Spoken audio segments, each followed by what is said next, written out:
तो भाई जहाँ कदम कदम पे धरती अपने रंग बदलती है, जहाँ की नदी सुनहरी और समंदर हरा है, ऑब्वियसली मैं इंडिया की बात कर रहा हूँ। तो उसी धरती पर एनिमेशन का जन्म कैसे हुआ, और जहाँ एक वक्त पर इंडियन एनिमेटेड मूवीज की बौछार हुआ करती थी, अचानक वहाँ सूखा कैसे पड़ गया। जहाँ बेस्ट से भी बेस्ट एनिमेटेड प्रोजेक्ट्स को बनाने और दिखाने में पूरी मेहनत और लगन लगाई जाती थी, अचानक वही एनिमेटेड प्रोजेक्ट्स इतनी लो एंड चीप क्वालिटी के कैसे हो गए। और क्या अब इंडियन एनिमेशन के सूरज के उगने की थोड़ी सी भी उम्मीद बाकी है?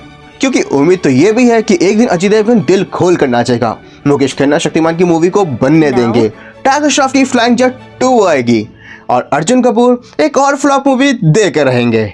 माफ करना, मैं थोड़ा भावनाओं में इधर उधर निकल गया था। अबे साले। तो आओ आज इंडियन एनिमेशन के राइज, फॉल एंड राइज पर विचार विमर्श करते हैं।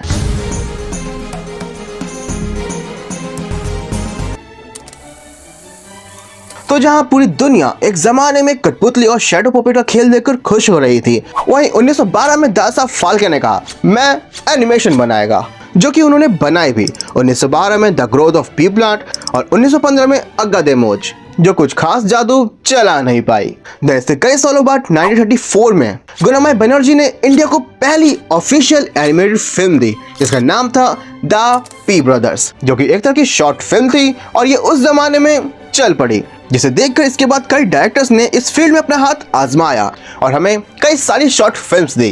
पर मेरे और तुम्हारे मतलब का मसाला हाय में इनकी एनिमेटेड मूवी बनकर तैयार हुई 2005 में।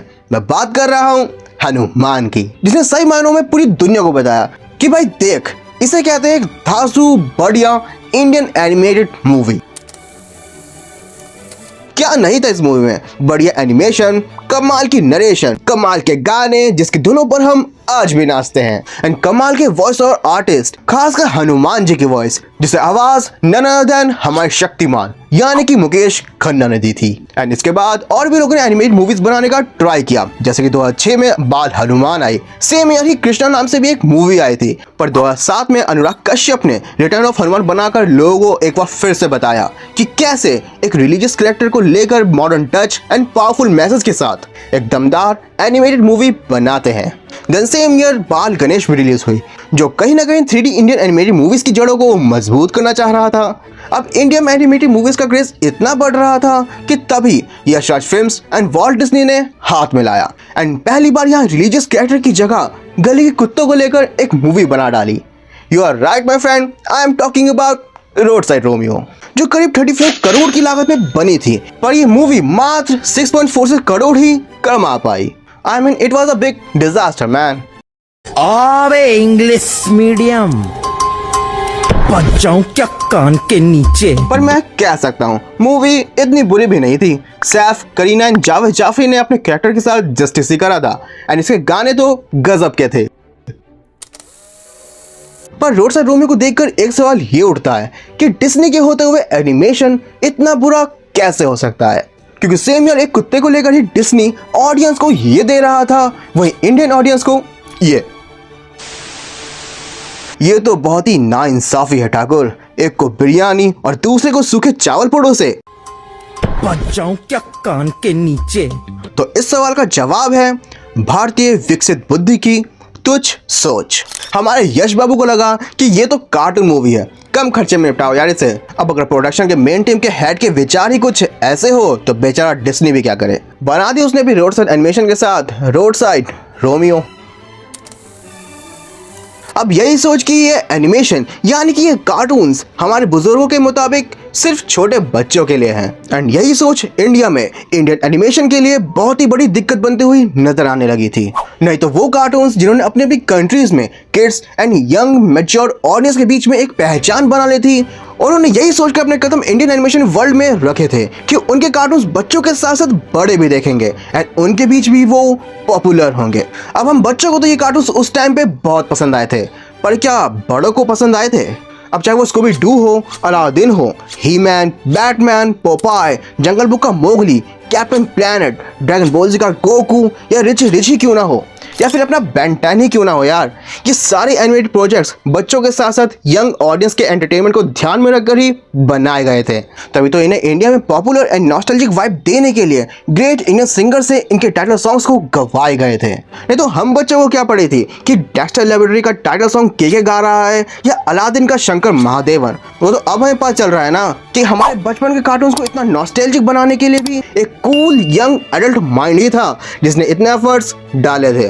काश यही एफर्ट्स हमारी young and so called mature Indian audience भी समझ पाती।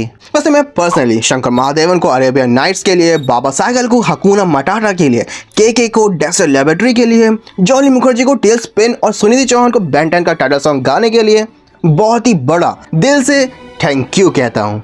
आखिरकार ये गाने सिर्फ गाने नहीं हैं, हमारे इमोशंस हैं।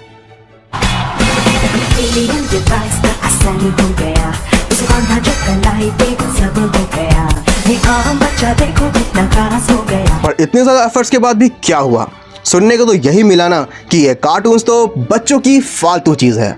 बस इसी सोच की वजह से जिन इंडियन एनिमेटेड प्रोजेक्ट्स को, अब चाहे वो एनिमेटेड मूवीज हो या एनिमेटेड शो, एक अच्छा मैसेज, यहाँ तक एक अच्छी स्टोरी लाइन होते हुए भी वो रिकॉग्नाइजेशन नहीं मिल सकी जो उसे मिलनी चाहिए थी। हाँ, पर मैं मानता हूँ कि सारे एनिमेटेड प्रोजेक्ट्स अच्छे नहीं थे। कुछ ने तो ट्रॉमा और टॉर्चर बनकर ऐसे घाव दिए जिसके जख्म आज भी ताज़ा है। क्या मतलब आदिपुरुष एनिमेटेड मूवी नहीं थी? क्यों हो यार मैं ऐसा पर ये सोच है कि इंडियन एनिमेशन सिर्फ बच्चों के लिए है। हमारे कुछ इंडियन एनिमेटेड प्रोडक्शंस है जिन्होंने इस सोच का भी खूब फायदा उठाया।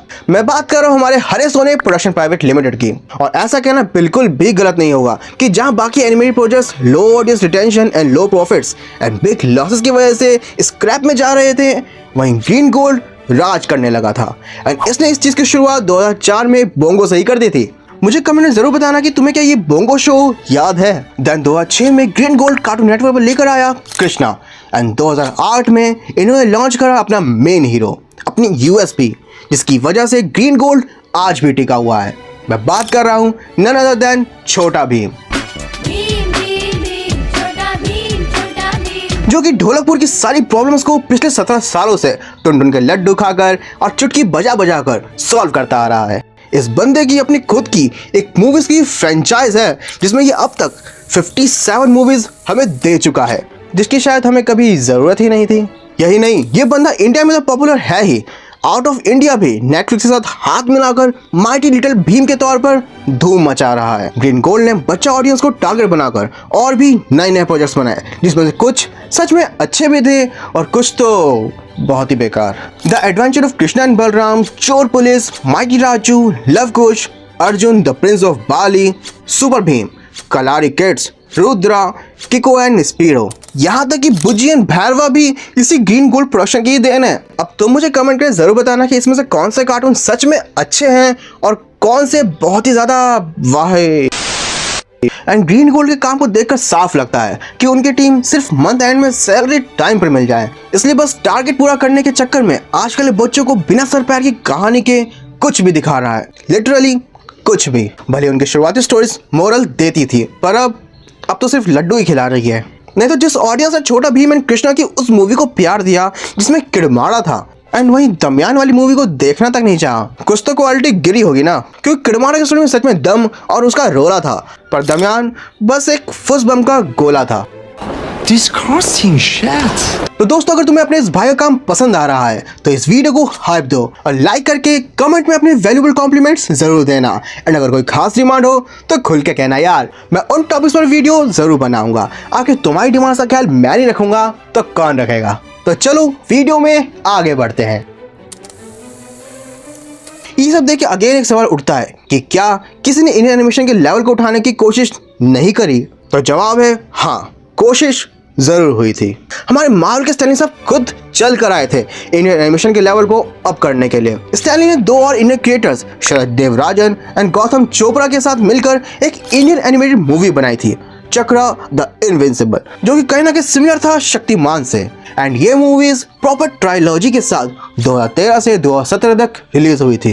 एंड इसके अलावा नागराज से इंस्पायर्ड होकर action, drama, mythological, historical, sci-fi, ये सारे एलिमेंट्स के साथ एक और एनिमेटेड सीरीज कार्टून नेटवर्क पे आई थी, एकांश, जो काफी हिट रही थी। एकांश को देखने के बाद कहीं ना कहीं इंडियन ऑडियंस डिमांड करने लगी थी कि जब एकांश आ सकता है तो राज कॉमिक्स का नागराज क्यों नहीं। भाई तुम्हें भी पता है कि राज कॉमिक्स की स्टोरीज मैच्योर ऑडियंस को टारगेट करती है, ये मार्वल और डीसी से कुछ कम नहीं है। इसकी स्टोरीज इंडियन रूट से कल्चर को ग्लोरीफाई भी करती है, तो ये राज कॉमिक्स वाले कभी कुछ ट्राई क्यों नहीं करते। सुपर कमांडर ध्रुव, डोगा, परमाणु, भोकाल, शक्ति, ये सारे कैरेक्टर्स बहुत सारा पोटेंशियल होल्ड करते हैं इंडियन एनिमेशन के लेवल को आसमान की ऊंचाइयों तक पहुंचाने की, पर पता नहीं पहुंचा क्यों नहीं रहे। इसके अलावा क्रिस ट्रेश और बाल्टी बॉय, विक्रम और मुंजा, अशोका द हीरो, छोटा Chintu, Bada Fenku, my name is Raj, the new adventures of Hanuman, इन सभी कार्टून्स ने इंडियन एनिमेशन के हर एलिमेंट्स को बाउंड्रीज से परे जाकर ऑडियंस को कुछ अलग दिखाने की कोशिश करी है। इन सभी शोज के हर एपिसोड्स में कोई ना कोई एक मोरल मैसेज होता ही था, जिससे बच्चे कुछ ना कुछ सीखते जरूर थे। इन शोज के हर कैरेक्टर को एक प्रॉपर ओरिजिन दी गई, शो की स्टोरी और कैरेक्टर्स का प्रॉपर डेवलपमेंट हुआ एंड प्रॉपर एंडिंग के साथ ये शो खत्म भी हुआ, जो कि अच्छी बात थी कि इनके मेकर्स को पहले ही पता था कि कहां पर रुकना है। क्योंकि अगर एक शो के मेकर्स को पहले ही पता हो कि कहां पर रुकना है, तभी वो शो आगे जाकर एक आइकॉनिक एग्जाम्पल बन पाता है। एंड वही दूसरी तरफ ना छोटा भीम है, जो पिछले 17 सालों से अपनी घिसवाए ही जा रहा है, पर क्या करे, लालची मन है कि महानता ही नहीं। इनके मेकर्स को भी पता है कि इनके पास स्टोरीज और नई आइडियाज अब है ही नहीं, पर नहीं, पैसा किसको नहीं पसंद, जब तक चल रहा है चलाते रहो। वैसे इस रेस में मोटू और पतलू भी पीछे नहीं है।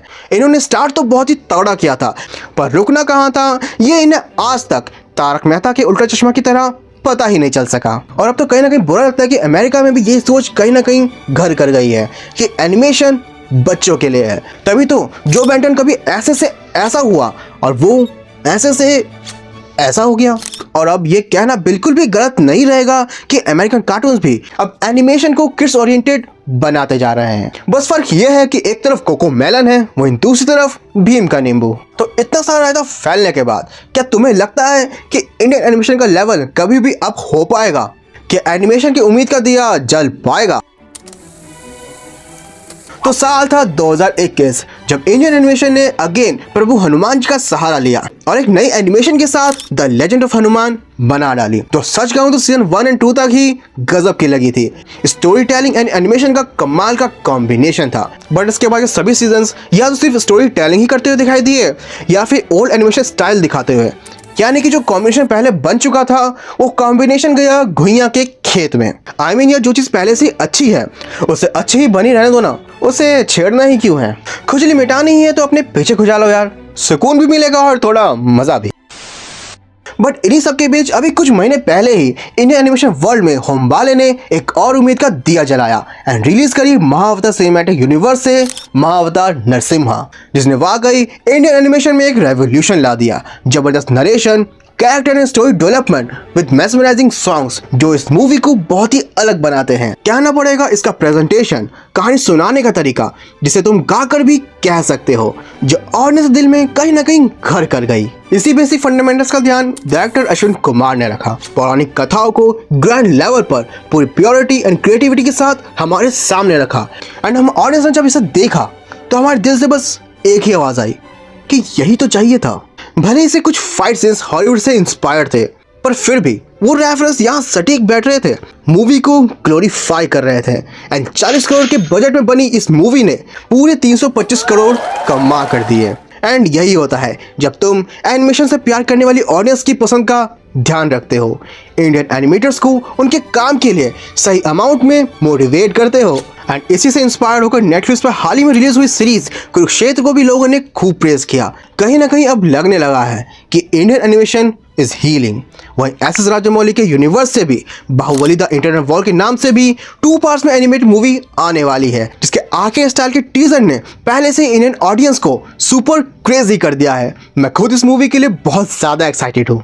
इसे देख के लगने लगा है कि Indian animation world industry is going to be rock in future baby. So that's it for the video guys, क्योंकि मैं चला चुटकी बजाकर विश्राम करने के लिए, क्योंकि एडिटिंग करके मेरी आंखें अब थक चुकी है। तो अगर तुम्हें ये वीडियो पसंद आई है तो तुम ऑलरेडी जानते हो कि क्या करना है। जाओ और वीडियो को हाइप कर दो, वीडियो को लाइक एंड शेयर करके प्यारे प्यारे कमेंट्स करके ये बताओ कि तुम्हारा बचपन का फेवरेट कार्टून कौन सा था जिसे तुम आज भी पसंद करते हो। एंड यार सब्सक्राइब और बढ़ाओ अपने भाई के to subscribe to Fact Tribe. और अगर महाअवतार नरसिम्हा के बारे में और भी ज़्यादा डिटेल्स में जानना चाहते हो तो मेरी ये वाली वीडियो ज़रूर देखना।